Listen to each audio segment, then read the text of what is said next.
इस वीडियो में हम लोग चेक करेंगे कि हम लोग डबल एंड ट्रिपल इंटीग्रेशन जब करते हैं, बेसिकली जो डबल इंटीग्रेशन की हम बात करें उसमें हम लोग चेंज ऑफ ऑर्डर कैसे कर सकते हैं। मीन्स अगर हमें विद रिस्पेक्ट टू एक्स पहले इंटीग्रेशन करनी है तो उसे हम किस तरह से विद रिस्पेक्ट टू वाई में कन्वर्ट कर सकते हैं, और वो भी तब जब वेरिएबल लिमिट हो।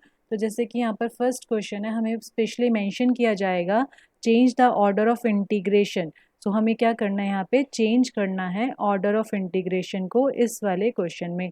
सो अगर हम एट प्रेजेंट चेक करें, यहाँ पर क्या है कि हमारे पास जो फर्स्ट वेरिएबल है वो डी एक्स है। मीन्स अभी जो इंटीग्रेशन हो रही है हमारी first with respect to x हो रही है, उसके बाद जो आंसर आएगा उसका विद रिस्पेक्ट टू वाई हमने क्या करना होगा, इंटीग्रेशन करनी होगी।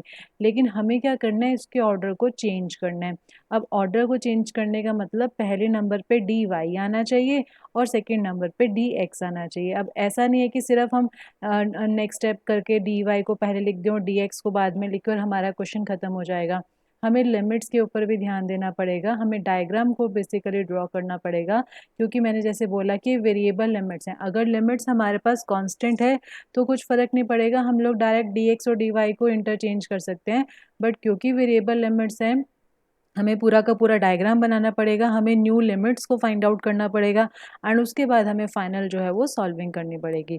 तो हमने मेन जो कंसेप्ट देखना है, हमें ऑर्डर ऑफ इंटीग्रेशन कैसे चेंज करते हैं वो कंसेप्ट समझना है, क्योंकि उसके बाद का जो है वो इससे पहले भी वीडियोस में एक्सप्लेन हो चुका है कि डबल इंटीग्रल को हम कैसे इवेल्युएट करते हैं। सो बेसिकली अभी हम चेक करें, अगर हम इस क्वेश्चन के अकॉर्डिंग अगर हम एक्स की लिमिट्स को रीड करें तो एक्स की लिमिट है from y to a and y की जो लिमिट है they are from 0 to a। तो सबसे पहले हम लोगों ने रीजन जो है वो उसे ड्रॉ करना है। सो हम लोगों ने कोऑर्डिनेट एक्सिस बनाई, x axis y axis. First जो है y is equal to 0, y is equal to 0 means x axis, तो एक तो हमारे पास ये एक्स एक्सिस आएगी जहाँ मेरा कर्सर मूव कर रहा है। सेकेंड जो है y is equal to a, y is equal to a जो है this is the line, horizontal line. y is equal to constant is always a line which is parallel to x axis. तो y is equal to a जो है वो हमारे पास second line है जहाँ मेरा कर्सर मूव कर रहा है। थर्ड जो लाइन है that is y is equal to x, हमने इसे ड्रॉ करना है। ड्रॉ करने के लिए हम लोग दो पॉइंट्स ले सकते हैं, जैसे x को सपोज 1 किया, y की वैल्यू निकाली। बेसिकली जो इक्वेशन बनेगी x is equal to y. तो जब हम x is equal to y करेंगे तो हम लोगों ने इसमें क्या करना होगा, हम लोगों ने यहाँ पे इस लाइन को ड्रॉ करना है, x is equal to y. Suppose हमने x को 1 लिया तो y भी 1, x को 2 लिया तो y भी 2, तो दो पॉइंट्स ले लेंगे 1 1 2 2 एंड उससे हमारे पास ये पूरी की पूरी लाइन जो है वो ड्रॉ हो जाएगी।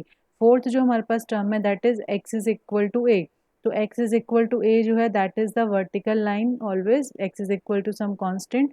सो x is equal to a जो है वो लाइन भी मैंने यहाँ पर ड्रॉ की। तो इसी तरह से मैंने क्या किया कि जो चारों की चारों टर्म्स थी, x की दोनों लिमिट्स, y की दोनों लिमिट्स, उन्हें मैंने वन बाय वन यहाँ पे ड्रॉ कर लिया। एंड उसके बाद मैंने वो शेड किया रीजन जो कि मेरा रीजन ऑफ इंटीग्रेशन है। तो उसके लिए आप चेक करें, हमारा एक तो x एक्सिस इन्वॉल्व था, x is equal to a involve था, y is equal to a involve था and x is equal to y। तो हम ये वाला रीजन नहीं ले सकते क्योंकि इसमें फिर x इज इक्वल टू ए जो है वो इंक्लूड नहीं होगा। तो ये हमारे पास रीजन है जिससे सारी की सारी कंडीशन जो है हमारी वो सेटिस्फाई हो रही है। सो हम लोगों ने इस रीजन को, अब आगे मेन स्टेप है जो हमें समझना है। हमें देखो d x d y question में गिवन था और हमें क्या करना है, यहाँ पे डी वाई फर्स्ट नंबर पे चाहिए। तो जो वेरिएबल फर्स्ट नंबर पे चाहिए उसी के पैरेलल हमें स्ट्रिप्स में अपने पूरे रीजन को डिवाइड करना है। कि जैसे कि हम बोलते हैं कि इंटीग्रेशन बेसिकली क्या होता है, integration is to sum. So that means अगर हमें डबल इंटीग्रल निकालना है, मतलब हमें इस शेडेड रीजन का हमें एरिया निकालना है, राइट। तो जब शेडेड एरिया का जो हमें शेडेड जो हमारे पास रीजन है उसका हमें अगर एरिया निकालना है तो हम क्या करते हैं, हम छोटे सी स्ट्रिप का एरिया निकाल लेते हैं और उसे फिर गिवन लिमिट्स के विद इन हम लोग क्या करते हैं, इंटीग्रेशन कर देते हैं। तो हम लोगों ने जो शेडेड रीजन है, आई रिपीट, जब यहाँ पर हमारा डी एक्स डी वाई था, हमने इसे डी वाई डी एक्स पे कन्वर्ट करना है। यानी फर्स्ट वेरिएबल मुझे y चाहिए, मीन्स मुझे इस रीजन को क्या करना होगा, उन स्ट्रिप्स में डिवाइड करना है जो y एक्सिस के पैरेलल हो। रिवर्स भी होगा जैसे हम आगे वाले क्वेश्चंस में डिस्कस करेंगे।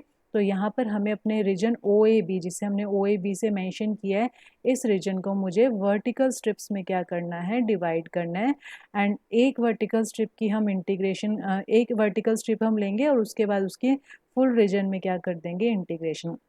अब हमें ये चेक करना है कि जो वर्टिकल स्ट्रिप हमने ड्रॉ किया है, ये जो दो लाइन से, आप सिंगल वन लाइन पे भी कंसीडर कर सकते हो, तो एक कोई भी हमारे पास वर्टिकल स्ट्रिप जो है वो स्टार्ट कहाँ से हो रही है और एंड कहाँ से हो रही है, एक्स कोऑर्डिनेट के कॉरस्पॉन्डिंग भी और वाई कोऑर्डिनेट के कॉरस्पॉन्डिंग भी। सो अगर हम यहाँ पे चेक करें, each vertical strip start from the line y is equal to 0।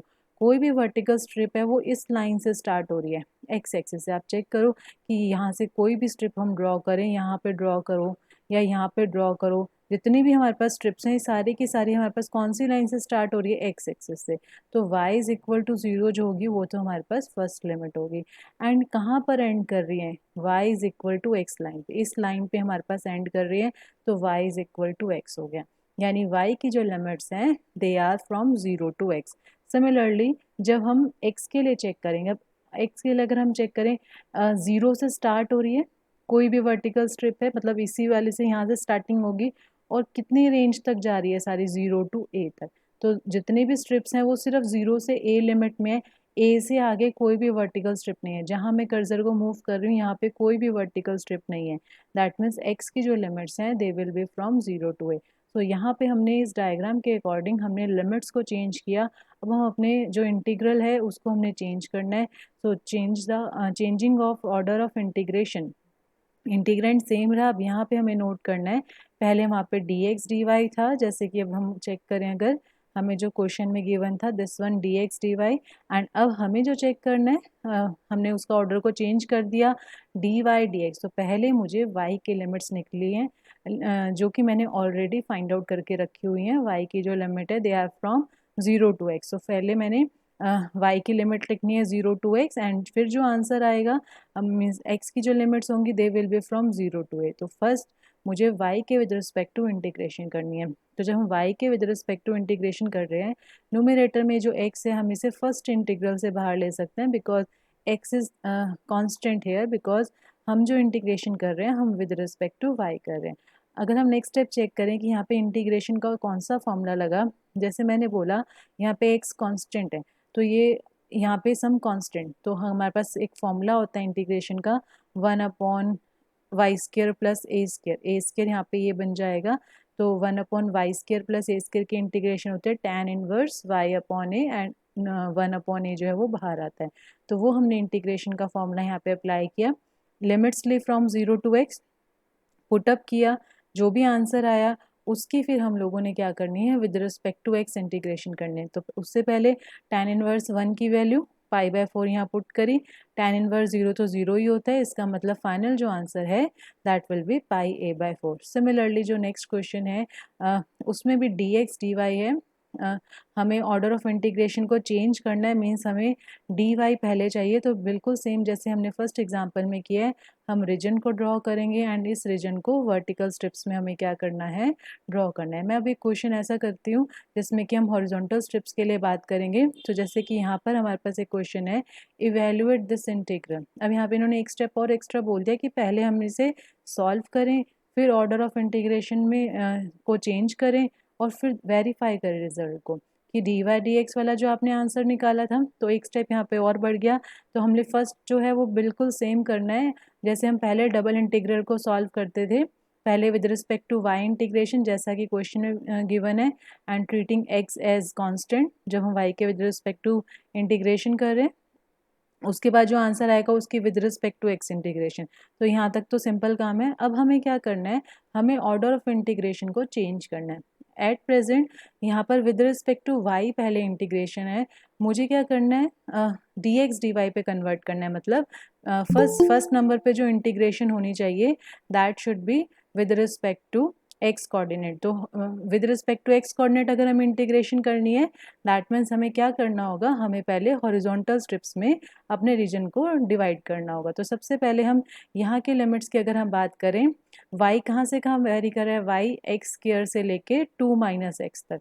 तो y is equal to x square, y is equal to x square क्या होता है, पैराबोला होता है। मैंने इसे ड्रॉ किया। y is equal to 2 minus x, line को मैंने ड्रॉ किया, अगेन 2 पॉइंट्स ले सकते हैं हम जैसे हम लाइन को ड्रॉ करते हैं। तो y की मैंने जो कंस्ट्रक्शन थी वो यहाँ पे कर ली। x की जो लिमिट थी देवर फ्रॉम 0 to 1, सो 0 से लेके x इज इक्वल टू 1 तक हमने जो है वो रीजन जो है शेड करना है। तो ये रीजन जो आएगा ये कॉमन रीजन आएगा जिसमें पैराबोला भी आ रहा है, जिसमें हमारे पास y is equal to 2 minus x भी आ रहा है, जिसमें x is equal to 0 means y axis भी आ रही है, और x इज इक्वल टू 1 मतलब हमने सिर्फ 1 तक का ही जो रीजन है उसे हम लोगों ने इंक्लूड किया है। तो उसके बाद अब क्योंकि हमें क्वेश्चन में dx फर्स्ट नंबर पे चाहिए तो मैंने अपने रीजन को हॉरिजॉन्टल स्ट्रिप्स में क्या किया, डिवाइड किया। तो जब मैंने इसे हॉरिजॉन्टल स्ट्रिप में डिवाइड किया, अब हमें ये चेक करना है, रीजन वही हमारा OAB हम लोगों ने रीजन मेंशन किया। अब हॉरिजॉन्टल स्ट्रिप को हमें क्या करना है, चेक करना है कि कैसे वेरिएशन हो रही है, एक्स कहाँ से कहाँ वेरी कर रहा है और वाई कहाँ से कहाँ वेरी कर रहा है। तो इसके लिए हम लोगों ने चेक किया, जैसे यहाँ पे लिखा हुआ है each horizontal strip start from line x is equal to 0 and ends on the curve x is equal to root y। तो जैसे अगर हम यहाँ पे चेक करें, कोई भी अगर हम हॉरिजॉन्टल स्ट्रिप देखें वो कहाँ से स्टार्ट हो रही है आपकी बार, y एक्सिस से। y एक्सिस की इक्वेशन क्या है, x इज इक्वल टू 0। हाँ, यहाँ पर एक और बात नोट करने वाली है, यहाँ पर 2 माइनस एक्स तक भी एंड हो रही है कर्व, और y is equal to x square है वहाँ पर भी हमारे पास क्या हो रही है, एंड हो रही है। तो हमें क्या करना पड़ेगा, पहले यहाँ पे इस रीजन को 2 पार्ट्स में डिवाइड करना पड़ेगा। जैसे कि हमारे पास AM है, 2 पार्ट्स में हमें इसलिए डिवाइड करना पड़ा क्योंकि जो ऊपर वाली हॉरिजॉन्टल स्ट्रिप है जहाँ मेरा कर्सर मूव कर रहा है वो वाली स्ट्रिप एंड हो रही है y is equal to 2 minus x पे, एंड जो डाउनवर्ड वाली हॉरिजॉन्टल स्ट्रिप है वो हमारे पास एंड हो रही है y is equal to x square. दोनों अलग अलग कर्व पे अगर हमारे पास एंड हो रही हैं तो हमें इस तरह से रीजन को डिवाइड करना पड़ेगा। तो यानी मैं OAM रीजन का अलग एरिया लूँगी और AMB रीजन का अलग एरिया लूँगी। तो मैं दोबारा से अगर स्टार्ट करूँ, अगर मैं AMB रीजन की पहले बात करूँ, इस रीजन में जितने भी वर्टिकल स्ट्रिप्स हैं, सॉरी जितने भी हॉरिजॉन्टल स्ट्रिप हैं वो स्टार्ट हो रही हैं सारी y एक्सिस से, मतलब x इज इक्वल टू 0 से, और एंड कहाँ हो रही है, इस लाइन पे। यहाँ से भी हम x की वैल्यू निकाल लेंगे, that will be 2 minus y. Similarly ये जो OAM रीजन है, OAM रीजन में हमारे पास जो लिमिट बनेगी x is equal to 0 means y axis to x is equal to under root y, जो हम इस इक्वेशन से निकाल सकते हैं। तो अगर पहले हम x के लिमिट्स को चेक करें, जैसा कि यहाँ पे लिखा हुआ है हॉरिजॉन्टल स्ट्रिप जो है वो स्टार्ट कर रही है एक्स इज इक्वल टू 0 से और एंड कर रही है पैराबोला पे लोअर वाले के लिए है, और जो MAB रीजन है उसके लिए भी मैंने डिस्कस किया। अब नेक्स्ट जो है वो हमारे पास रहेगी y के लिमिट्स। अगर हम यहाँ पे इस पॉइंट को निकालेंगे तो ये 1 पॉइंट होएगा, हम इस पॉइंट को फाइंड आउट कर सकते हैं। This point is the point of intersection of this and parabola. Line में से हम लोग, जैसे यहाँ पे लाइन की इक्वेशन है y is equal to 2 minus x, y की वैल्यू हम पैराबोला में पुट करेंगे जब, तो हमें ये पॉइंट ऑफ इंटरसेक्शन मिलेगा जो कि हमारा 1 आएगा। इसका मतलब हमें पता है इतना कि OM जो हाइट है दैट इज़ 1। टोटल हाइट हमारे पास यहाँ पे 2 तक होगी, जो हम इंटीग्रेशन की लिमिट से यहाँ पे जो हमने जब ये लाइन को ड्रॉ किया होगा तो यहाँ पर एक पॉइंट आया होगा। अदरवाइज आप चेक कर सकते हैं, जैसे x को हम 0 करेंगे तो y 2 आएगा, तो ये पॉइंट जो है वो है 0,2 पॉइंट। तो यानी OM के लिए y जो वेरी कर रहा है that will very from 0 to 1, और MB वाले रीजन के लिए y वेरी करेगा फ्रॉम 1 to 2। तो इस स्टेज पे हम लोगों ने y की भी लिमिट्स निकाल ली। तो हमने रीजन को अभी 2 पार्ट्स में ब्रेक किया हुआ है, तो 2 इंटीग्रेशन होंगी, जो फाइनल एडिशन होगा। तो हम यहाँ पे चेक कर सकते हैं कि ऑर्डर ऑफ इंटीग्रेशन हम चेंज कर चुके हैं, क्योंकि हमने हॉरिजॉन्टल स्ट्रिप ली थी dx dy, तो पहले with respect to x integration, फिर जो आंसर आएगा with respect to y। And 2 regions थे हमारे, दोनों को हमने सेपरेटली लिया क्योंकि दोनों की जो हॉरिजॉन्टल स्ट्रिप थी वो अलग अलग कर्व्स पे एंड कर रही थी। तो इस तरह से हम लोगों ने इंटीग्रेशन की है। तो इस तरह से हमारे पास change of order of integration हो जाएगा।